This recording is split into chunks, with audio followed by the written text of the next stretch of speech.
The Milken Foundation has invested over $130 million in this program that brings us here today.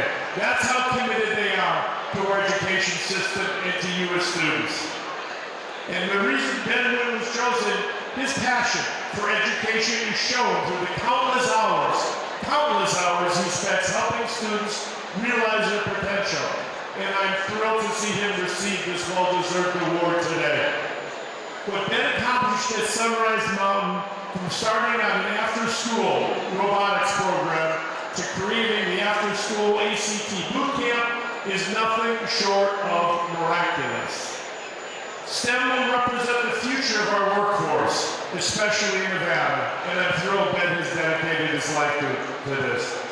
But Ben's true brilliance is in his ability to reach out beyond his own school, recognizing that educational change comes over a change in the comprehensive strategy.